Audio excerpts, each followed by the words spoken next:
We're the Catherine Harrington Eiko Honda. We're the curator in residency at the Guesthouse. Mick and everyone of the Guesthouse kindly invited us to run a month-long residency. So today we wanted to introduce what we are hoping to do while during our stay here, and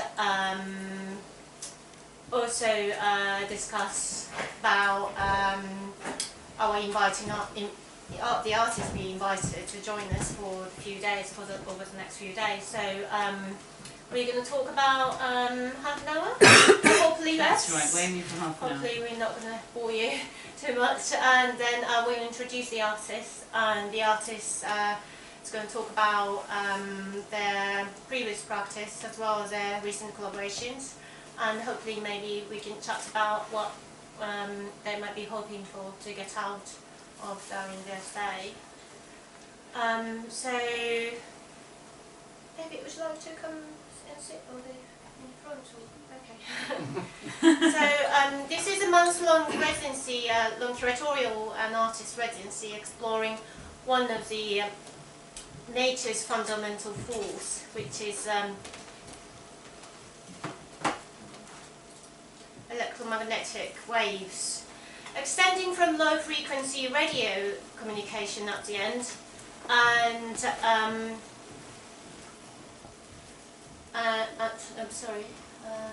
extending from low-frequency radio communication at one end of the electromagnetic spectrum to gamma ray at the other. Electromagnetic waves are able to produce heat, for example microwave, this is X-ray, that's a microwave, long-distance communication, radio waves, as well as nighttime visibility, infrared, known as infrared. In ways that were once believed to be possible only through magic or supernatural. In the form of gamma radiation, meanwhile, they can also be dangerous and even deadly, for example, considering what happened with the recent nuclear crisis in Fukushima, Japan. And for some, however, these invisible waves are more than just practical tools. They are also mysterious forces that may have a spiritual source or divine province. Dowser, as known as the water diviner, for example, often refer to an electromagnetic force that exists within rocks, minerals, bodies and plants, allowing them to access spiritual or magical realm.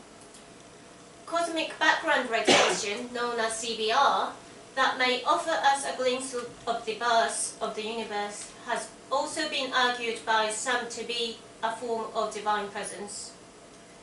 So why Cork Island? Why? You're wondering why. Why are we here? According to Julian Copes, the megalithic European, which some of you, I introduced that book to you downstairs, some of the oldest megaliths in Europe lie along Ireland's west coast. So this is a page from the book. Cork's Beara Mountains are lined with standing stones, megaliths, holy wells, barrows and mounds, and other ancient sites, which have also been claimed to be carriers of electromagnetic waves. So different forms of standing stones and megaliths there, gone forward one, which have also been claimed to carry electromagnetic waves. Cork then, as an area potentially rich with the electromagnetic, is an ideal location for a residency that explores the relationships between artistic practice and the material of electromagnetic waves. So I've moved ahead one step here, but here we have one artist who has been working with the electromagnetic. So this is Yamakawa Fuyuki's atomic guitar. It's Mark I and Mark II. It uses a pot of radioactive soil connected to two guitars, which you can see here, via a Geiger counter. When the Geiger counters click, the vibration shakes the guitars and makes the strings vibrate, producing sound. Here Yamakawa is making invisible radioactive material experienceable both visually and audibly. Do you know what Geiger counter is? Yeah. I do have one clip just very quickly of the sound, if you're interested to hear what that sounds like. You can do that.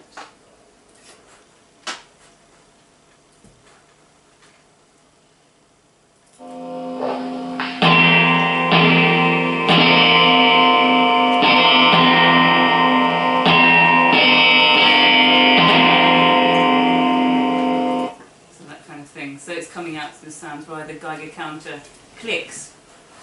So we'll go back here.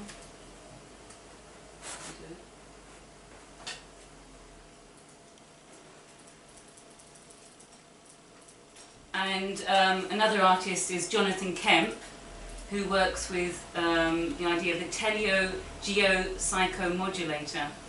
In his collaboration with Ryan Jordan and Martin Howes, they use lint circuits and electrodes, which are connected to large standing stones as a kind of solenoid to try and use the stone as a way to transmit electromagnetic, electronic material. This research usually takes place in Avebury. The recent project was in Avebury, wasn't it? And this research was inspired by the work of Michael Persinger, who explores the modulation of brain waves through the interference of weak geomagnetic fields. So you can see them experimenting just here with that.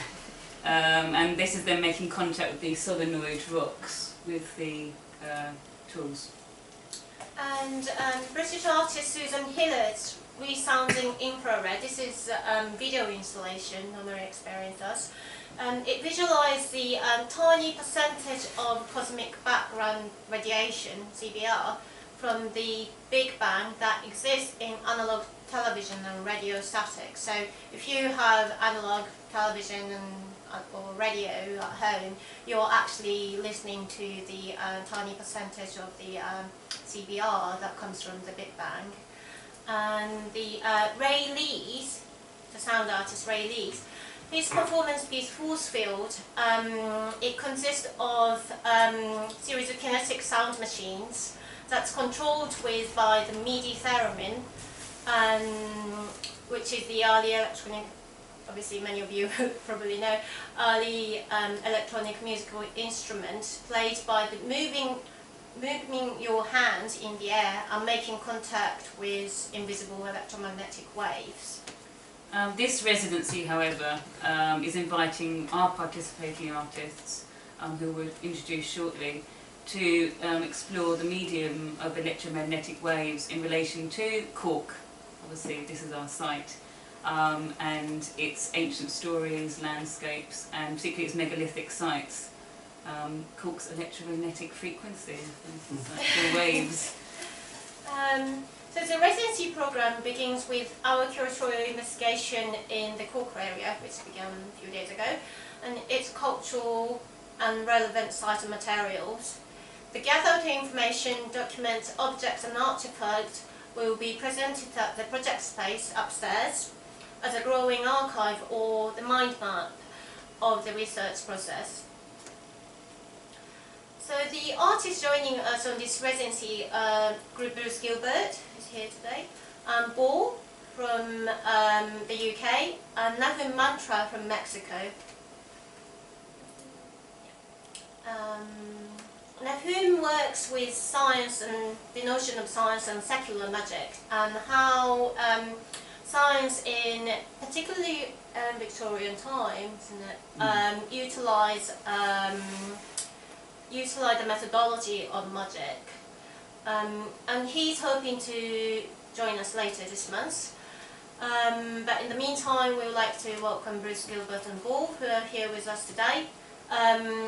Over the next couple of days, together with them, we will be conducting field research along the coastal area of the Cork, particularly around Barrera Mountains, visiting some of the key megalithic sites in this area, particularly its standing stones and stone samples.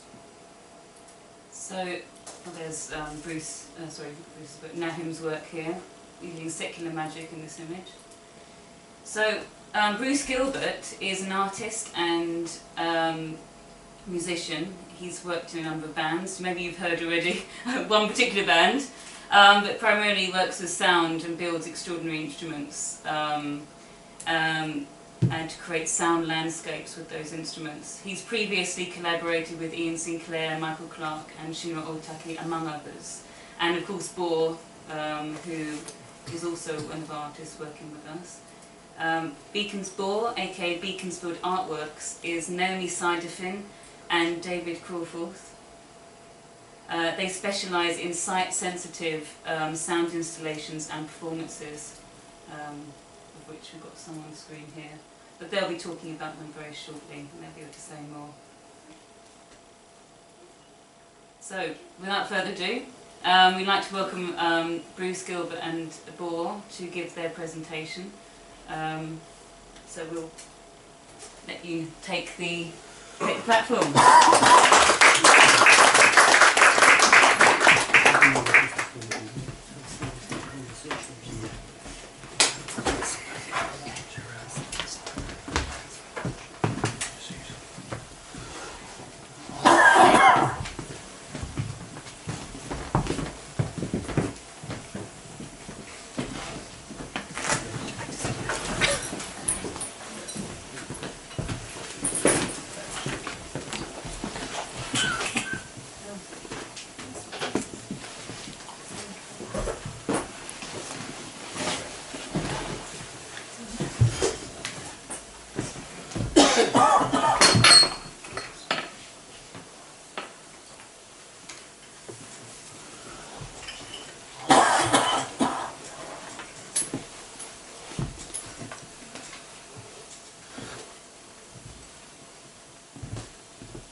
I'm managing the first bunch of images.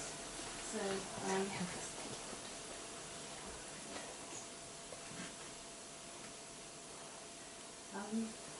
I'm Naomi. So again, hello. And this is David Crawforth, and this is Bruce Gilbert. David and I have worked together for 20 years, more than 20 years actually, and we've this has been built as a lecture, but it's not. It's more like a chat. It's going to be more like a chat. We've worked together, yeah, for a long time, and one of the main project that we've kind of engineered together is called Beaconsfield, and it's centred in a space in London, and that's a facilitating organisation for artists. And BAW is Beaconsfield Artworks, and it's this moniker that we use for when we work together to make artworks that are not, you know, that are kind of related but separate from the curatorial work, I guess, we do with others.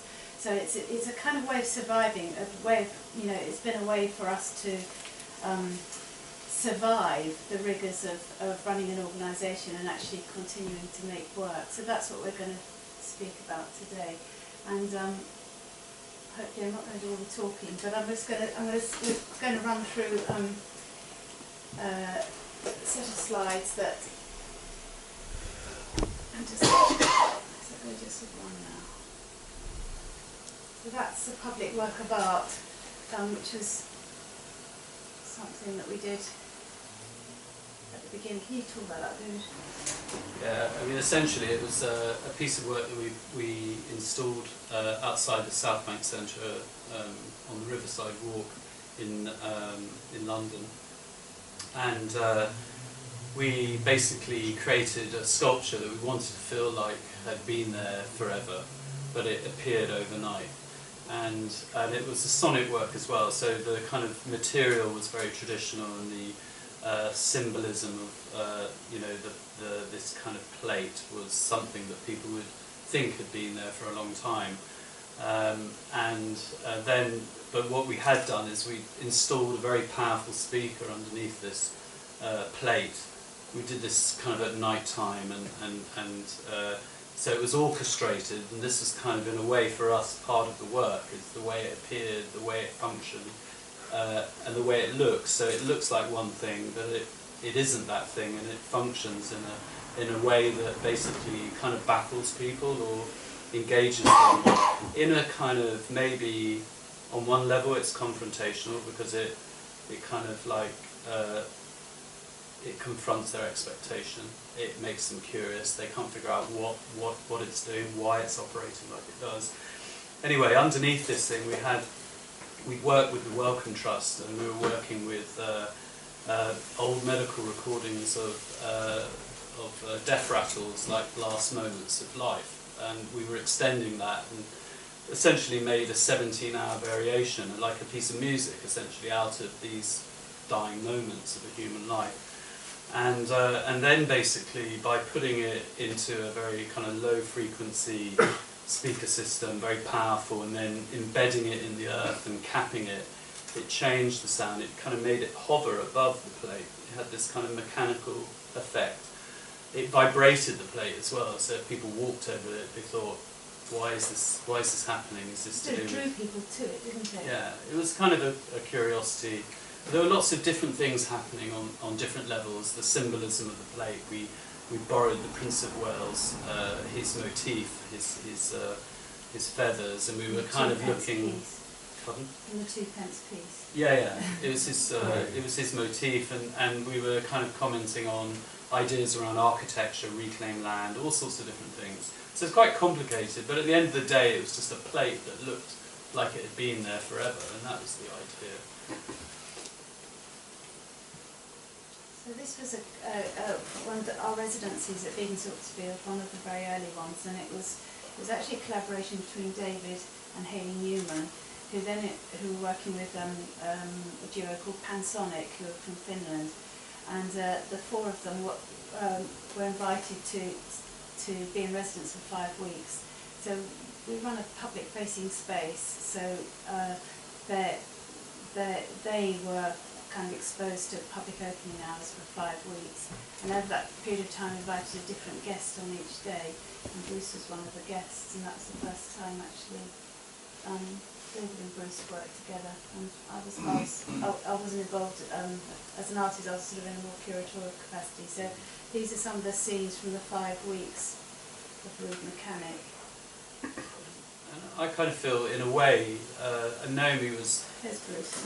I suppose, like you were kind of in a way curating that project, and I was kind of participating in it, and then we were collaborating with people such as Bruce, and it kind of became this conversation essentially between many different people, where they basically came into something that they kind of, it felt like we were asking them, do you believe in this idea that we're putting forward? If you do, it doesn't have to be a very significant belief, but if you think that we're not completely mad and you're not going to waste your time, come in and participate in this thing.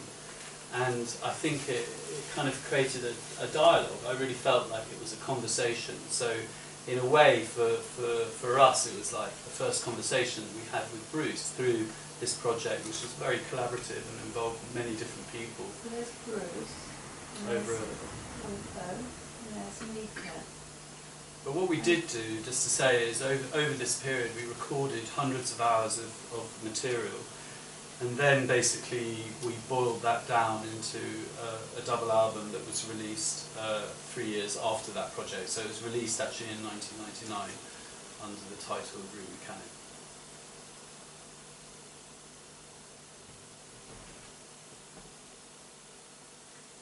was a piece that was commissioned for a bus stop in Tottenham Court Road in London, and there were 5 different artist groups were invited to do something at a bus stop, and this is the BAW one. We thatched it, or in fact we didn't. We got a young master thatcher to thatch it, and in the advertising boxes we've blown up some housing statistics. It was at the time when the public council housing was being sold off into the private sector. So just to explain a little bit further with that, we replaced the information panels and advertising panels with these statistics, and what had happened was that with the right to buy, so where basically Margaret Thatcher introduced this idea that people could buy their own flats from the council, we actually then put the subsequent repossession statistics into the information boxes. So it was kind of this broken idealism, I suppose, where you kind of had one situation where you had housing for life, and then you were offered like something more, which was to own your own property. But then, of course, that was subject to the fact if you could keep up your repayments, and if you didn't, then you obviously lost that right that you originally had. So there was this kind of strange kind of situation within the kind of the idea of the ideal, really, and obviously the idyll of the thatched kind of roof is very kind of strong, probably as strong here as it is in England. There was a sound element to that as well, actually, wasn't there? There was some speakers in there somehow. Yeah, they were in the thatch or something. I can't remember. Yeah, we collaborated with 1997, with Square Pusher, who's kind of an electronic, kind of slightly more. I don't know. It's early Square Pusher. This is another occasion which there's 2 works by Bruce and ourselves together.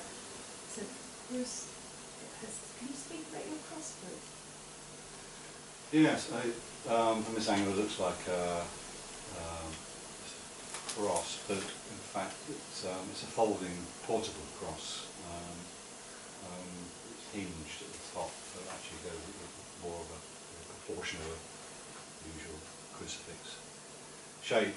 Inspired by seeing a religious maniac in Oxford Street who was almost like a shaman, but he was obviously a Christian, and shouting at people in Oxford Street and trying to give out sort of handwritten information to people about how good it would be if everybody was a Christian, etc., etc. And I've walked past him a couple of times, and the last time and he had this big cross behind him, and then I walked back down the street as he was leaving his pitch, and he folded his cross. Wow. And he walked out the street with this half. I thought, fantastic. So it's kind of a homage to him and to the idea of, what to turn it into a very portable object. Yeah, so I didn't, his was painted all sorts of rainbow colours. I thought, well, I can't copy him, but I can pay a little bit of homage to him. So I had this sort of industrial grey finish on this highly portable cross. It was actually part of a big, fairly large group show which was celebrating our 10-year anniversary in the building, so Beaconsfield 10-year anniversary. And it's going to feel as though we're always making work and showing it in our own space. It's not the case. It actually happens really occasionally. It's just that we're here in our capacity as artists, so that's what we're talking about. So this is the back end of a BAW piece. You can see it's emitting some light. Whoops, where is it? There's the front of it. Do you want to explain what that aluminium box is doing? It's customised, it's made. Yeah, right? basically we were trying to create like a true random source, so we were using like white noise and then converting that into creating a kind of random bar graph, and we were very interested in ideas around, there's some ideas that machines are sensitive to mass kind of emotions. So let's say, for example, when my usual example everybody can kind of probably refer to is like when there's a tsunami, the animals kind of make to high ground on just they know, whereas you know the humans are in their swimming costumes walking out to see where's all the water gone. And so there's kind of there's this, in a way we were just playing around with this idea that we've lost some kind of connection with our instincts, and yet in like nature and in the certainly in the animal kingdom there still is that kind of ability to kind of somehow know. And then there has been this kind of, there have been some scientists, I wouldn't say necessarily it's a proven thing, but there's a lot of activity where they're looking at electronic instrumentation and looking at true randomness and seeing whether that can measure and can anticipate in the same way, in a kind of instinctive way, whether there is a possible linkage between technology, sensitive technology, and instinct really. So we were kind of playing around with that idea, having something that was not dictated really by anything other than possibly by you know, mass emotion or something like that. So this was a completely random work where it would kind of go into the negative, into the lower part, or into the positive in a barcode kind of way. But essentially it's a silent sound work as well, so it's all dictated by white noise. And actually, in a way, a conversation, I was saying to Naomi, it's kind of not intended, but there was kind of, in a way, I feel, a conversation going on in that space with the other works and with Bruce's work, and you know, even like looking at the angle of it, it was then somehow communicating, I think, with the other works. And then in the other space, this was the second part of that piece, which is actually inscribed in oil paints. So, and it's a sloping floor, so it was you know, the lettering had to be distorted in order to be able to read it. So that's oil on floorboards. So when you actually physically were in the space, it was like barely readable in certain aspects, and very, very extended and distorted. But when you actually photographed it at a particular angle, a bit like some very well-known skull paintings that, from history, etc. So it kind of had that kind of. Unseen marriage. Yeah. This is a work. These are sketches actually, aren't they, for a commission up in the Arctic Circle in Norway, and we were asked to respond. You see these rock paintings? They're some very, very ancient drawings. They're out, sort of exposed out in the elements, and they're still there. It's extraordinary, actually, isn't it? And so we were asked to respond to this site, and there was, you know, it's starting off in a very similar way to this project in a way. You know, we're being asked to respond to something very ancient, and you know, having to look for where to sort of source your idea. You know, it's there already. What do you do in response to that? You know, so we had to look elsewhere really for inspiration. So one of the places we looked at was the local concrete factory, and it's a little glass skull. So this is a kind of mock-up. This is a column. It's a concrete column that was sort of mocked up in this drawing. But in fact, what we ended up doing was finding, and that's again it's a computer-generated image, but we did end up with a concrete column with a speaker inside it and a glass skull at the base of it. Two glass skulls, in fact. Can I just? Sorry, I'm telling you. Yeah, I mean, essentially, you're invited into a World Heritage site where there are all these cave paintings out on the edge of this fjord, and it's just like mind-blowingly kind of extraordinary. And it's like, how do you respond to it? So what we did is we went to the local city and immersed ourselves in the kind of junk culture, where basically everybody wanted shopping centres and modernisation and didn't give a shit about the World Heritage site. So we basically, in a way, we were kind of responding to that in the World Heritage Site, and then we were looking at the politics of the indigenous. Well, these skulls were two Sami people that were murdered. You know, some There were sort two of- Sami leaders who were murdered, and their skulls had basically been taken into the university and had been used as skull examples, and had only in the 1980s been repatriated and properly buried. So there was, like from a situation where it was all wonderful, we actually started to dig a little bit deeper and find all this kind of But all that weirdness. research was actually done without going to Norway, and so you know, you find out all these stories about the place. And then we did go to Norway, and so we both went separate occasions actually, didn't we? And then we were eventually there together to get the piece together. But it kind of came out of a variety of research methods really. I think we shouldn't talk too long. Yeah, but just to say also that the tube was a sound, it's like a boom tube. So essentially and the position in the fjord is that you could actually, it was like a huge, like hugely powerful drum machine that would then bounce around the coast. This kind of and we worked in a fisherman's shed just where I think there was an image earlier on, where basically we were using that's higher up on the hill. purpose-built kind of electronics to kind of generate a soundtrack live, and recorded it, and then left that basically playing for a period of time. So that's anyway. So it sort of echoed the public work of art piece, the first one we showed you. This is another occasion where we crossed over with Bruce. And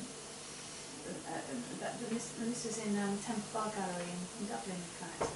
So and this was a show that they curated, and I came in and painted this wall and stuff, and there was a sound work, and in fact there's another it's the only slide we've could find, but there was on that occasion a cardboard column. So again it kind of echoed an earlier piece, and there was sound, and Bruce has sound work. Can you play it live? No, So I had some appalling disease at times. I couldn't actually attend it in any way, shape, or form. It was all done by post. Okay, but the project's called Forest, and so BAW's intervention there was to chuck down this floor and paint the wall, and there were 4 other artists involved on there, and make a noise through a cardboard tube. Oh, that's sort of me off on another project, which was Moral Flint. It was one that we had. It was a microphone and a speaker, and it was available for anybody to make a point. And that's me doing something called Supper Little Children. That was in Berlin, where we were intervening in. Do you remember that show Sensation, the young British artists? It was that big show was touring in Berlin at the Hamburger Bahnhof, and we were invited by Haley Newman to join some other artists that were working live and make some interventions over a weekend. So one of the things that we did was to get permission to wear guards' uniforms to sort of infiltrate the security system, and without any German or German. Well, there were 3 pieces, weren't there? It was quite a long one. I think we shouldn't talk to them about. Yeah.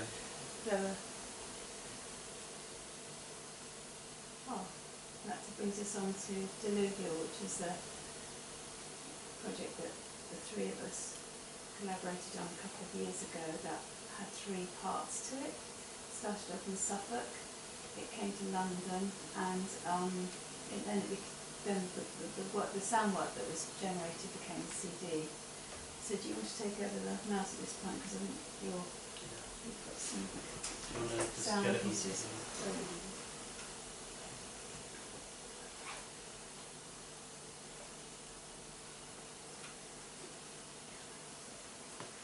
So yeah, So well, I'll just dump these in the previews. what I wanted to do is to just quickly show some images, and then I wanted to play you some excerpts from the final recording, and Let's have a look. So basically, as Naomi said, it kind of it started off by us going to the East Coast. Should get Bruce to tell the story. No, I think we'll capture it. Yeah, I mean, basically, we went to the East Coast to Suffolk and went for a short period of time, made some field recordings, took in the landscape, and essentially, without really knowing exactly what we were going to do, kind of responded. And I suppose to a greater or lesser extent, Naomi kind of, in a way, came up with a lot of the structure. But then the overlay, and then really, I suppose, with the initial material, we first of all did an installation and a live kind of sound thing, which then played back, which was part of opera music, faster than sound, and that was like kind of quite risky, and it was live and then recorded, and like we had some field recordings, and we really didn't know what would happen, and I have got a little kind of stop motion thing that I can play from that. But what was really good is, in a sense, I think it set some kind of guidelines for us and enabled us to kind of, in a sense, take stock of like, okay, well, that's as far as we were able to go with that, and you know, how much further can we go? What do we need to do? And really what we did need to do was to kind of have a kind of very definite period of time where we could focus on individual tracks which made up the album, and we basically worked on them, you know, so from track 1 we worked on that for a period of time, and then worked on track 2, but the thing is, it was set to a very tight schedule where we basically had to respond and set up a new soundtrack each week. So this all happened over the main kind of part of the project, even though it took like 18 months to 2 years, really, from the first manifestations. The real so what main you're looking part. at here is an installation that was again open to the public for 7 weeks, and it changed, the environment changed on a weekly basis. There was a new image projected. There's a telegraph. You've got some more images? Yeah, I'll just... It was a very physical environment, wasn't it? yeah. And it was very difficult to document because it was dark. But there's a telegraph pole with a beacon on one end that's flashing on and off on a timer, and there's a disco light on the other end of the telegraph pole, and there's a projection, and there was these hanging bamboo clusters painted black. So they're not, those uprights are not coming from the floor, they're actually hanging. And then there's sound coming out of the speakers. And the image on the back is a moving image. They quivered strangely for no reason at all. There was no breeze in there, but they moved. Yes. And there was a performance at the end. It's a very difficult project to talk about somehow, isn't it? Because what you ended up with was a CD with how many tracks? 7 tracks. Because it was the title Diluvial. It was really a sort of meditation on global warming and rising sea levels. So the 2 sites were the Suffolk coast, which is really under threat in England, and the River Thames, and our space is very near the Thames. So you're kind of constantly go to the bus stop, and you kind of sometimes the water level's so high that you're kind of thinking, when's it going to seep over, and our building's going to be flooded very soon. So you can sort of feel, you have a real sort of sense that actually things are changing. There's a hell of a lot of water around. So it was a sort of meditation on those things, wasn't it? And the overlay of the oh yes, the creation story. I Creation. about that. So that was the 7 days, wasn't it? The 7 weeks, 7 days. That was a good frame. Yeah, so we started off with the boys, and then it was dry land. Then the 3rd day is light. Yes. I can remember their genesis. Anyway, so we're kind of responding to that. Yeah, but I think When we did the first pass in software, had we actually got the creation in place? I don't think so. It must have been a rough version of it. This is Yeah, I actually think we did know this is we the were gonna do thing that. at first, faster than sound. So this is the first manifestation. This is the R&D in a way, isn't it? So it's like in May, so we've taken a very model story. It started in May, and then that thing, the images that we showed you a few minutes ago were actually in October. So you see the space. 2 white walls down the sort of hanging paintings on under normal circumstances. And that's how it ended up at the end of our performance, so it was blacked out.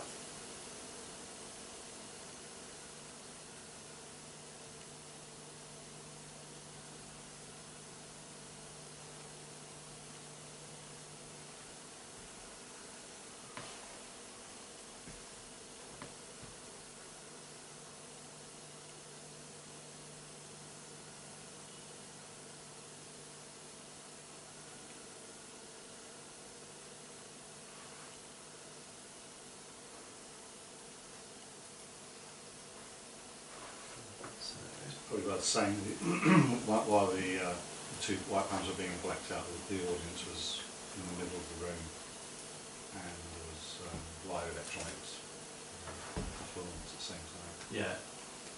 So you and David were mixing live. And we had And I was the painting. panels were mic'd up as well, so we had the exaggerated noise of paint brushes on the panels. So I'll just play it. This is a stop motion of that performance with no sound.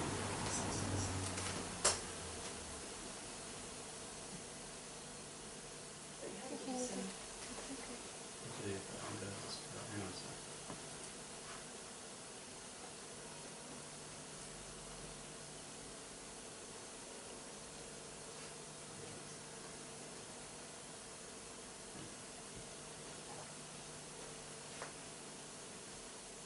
It was about an hour long, wasn't it?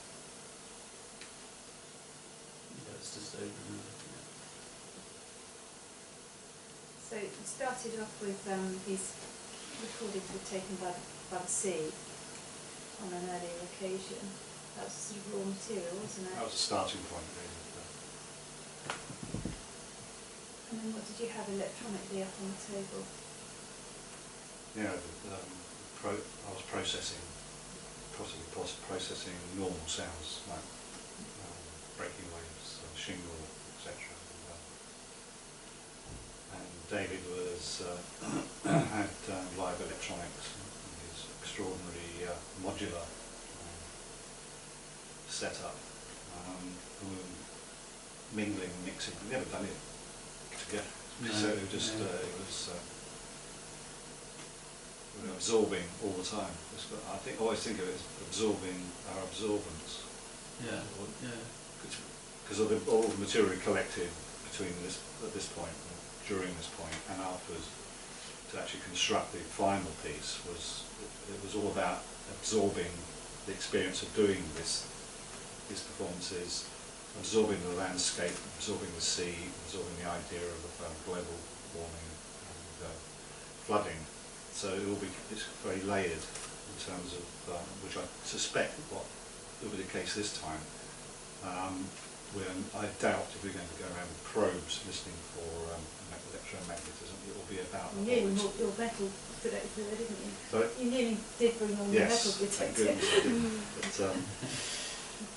But, yeah, I think it'll be absorbing this experience, and I'm hoping that David mentioned earlier, the animals seem to know.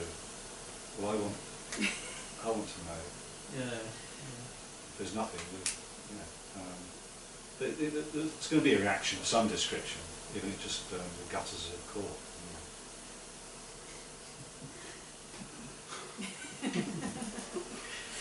He hopes. But I think, I think that what was particularly, interesting about the way we were working in this is that we were kind of, rather than necessarily, we were kind of experimenting, I suppose, and it felt kind of like we weren't sure what the results would be, and there was you know, so therefore it was quite difficult, because quite often when you're making work you kind of feel kind of pressure where you have to kind of deliver, and it has to be kind of somehow, it has to sound good or look good or you know, be impressive, and for people to go, wow, that was incredible, kind of whatever.